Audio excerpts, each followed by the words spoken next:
اللہ اکبر اللہ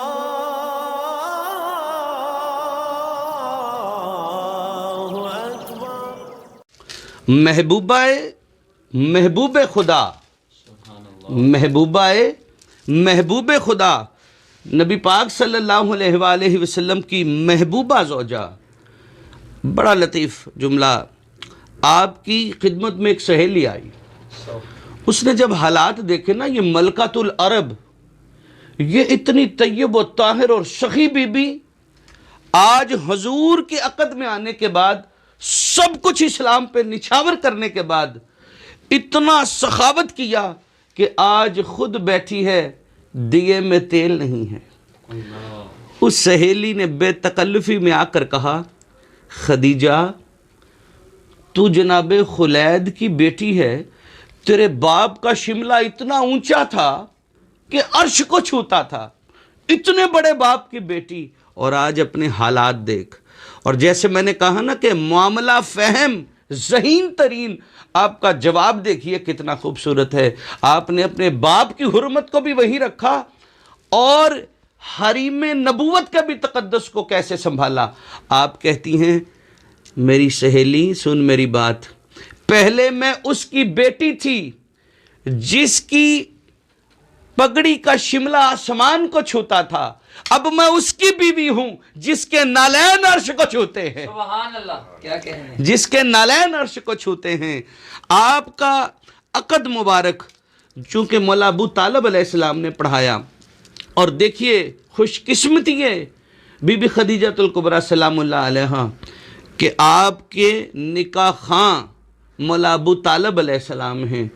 اور ابو طالب علیہ السلام کی فضیلت میں اگر جاتے جاتے ایک جملہ کہوں کہ ابو طالب علیہ السلام کے نکاح خواں ہونے کی فضیلت یہ ہے کہ کسی اور ازواج سے اولاد مصطفیٰ نہیں ہوئی بلکہ بی بی خدیجہ سے ہوئی ہے۔ سبحان اللہ، بی بی خدیجۃ الکبریٰ سلام اللہ علیہا کے کیا کہنے کہ جنہوں نے حریم نبوت میں 24-25 سال گزارے، اور اس ادب اور اس احترام کے ساتھ کہ یہ بات نہیں سنی تو کچھ بھی نہیں سنا۔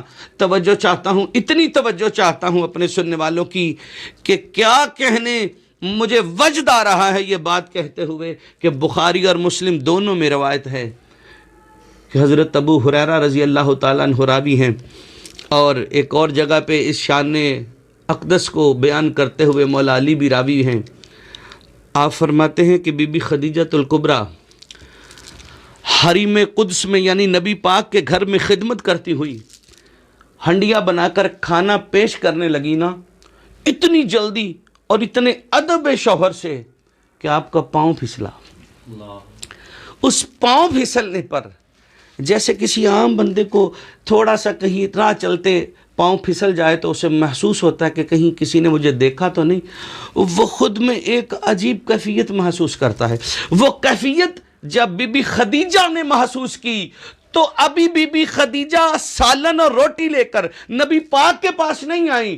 اللہ نے کہا، جبرائیل یہ مقام سدرہ پر رکنے کا نہیں، چل مصطفیٰ کے قدموں میں جا کر سلام کہنا، اور کہنا کہ خدیجہ کو خدا سلام کہتا ہے، سبحان اللہ، اور جبرائیل بھی سلام کہتا ہے۔ کیوں؟ سلام اللہ نے بھی بھیجا، جبرائیل نے بھی کہا۔ کیوں؟ کہ ذرا سا پاؤں پھسلنے پر جو خدمت مصطفیٰ میں آتے ہوئے تیزی پر بی بی خدیجہ تھوڑی سی ملول ہوئی ہے اپنے ہی اندر، ابھی کسی کو ظاہر نہیں ہوا، اس پر بھی خدا جسے سلام کرے سبحان اللہ، کیا کہنے، اسے خدیجہ کہتے ہیں۔ جس کے ذرا سے پاؤں پھسلنے پر بھی خدا سلام بھیج دے، اسے خدیجۃ الکبریٰ سلام اللہ علیہا کہتے ہیں۔ اور جناب بی بی خدیجۃ الکبریٰ سلام اللہ علیہا اور مولا ابو طالب علیہ السلام دونوں ایک ہی سال میں آپ کا وصال ہوا۔ نبی پاک صلی اللہ علیہ وآلہ وسلم اتنے رنجیدہ رہے، اتنے غم زدہ رہے کہ آپ نے اس سال کو عام الحزن قرار دیا، غم کا سال۔ صحابہ کرام رضوان اللہ تعالیٰ اجمعین نے پوچھا، یا رسول اللہ آپ نے اس سال کو عام الحزن کیوں قرار دیا؟ آپ نے فرمایا، میرے صحابہ سنو، میرے دونوں غم گسار مولا ابو طالب علیہ السلام اور بی بی خدیجۃ الکبریٰ سلام اللہ علیہا دونوں اس دنیا سے رحلت فرما ہوئے ہیں. اس سے بڑا میرے لیے اور غم کا سال کیا ہوگا.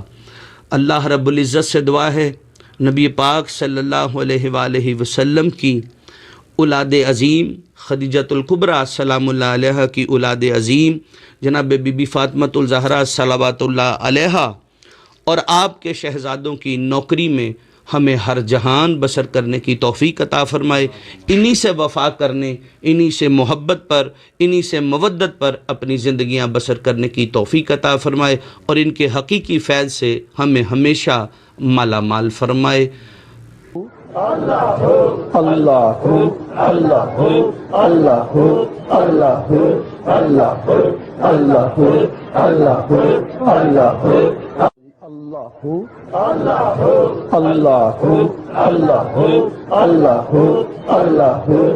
اللہ اللہ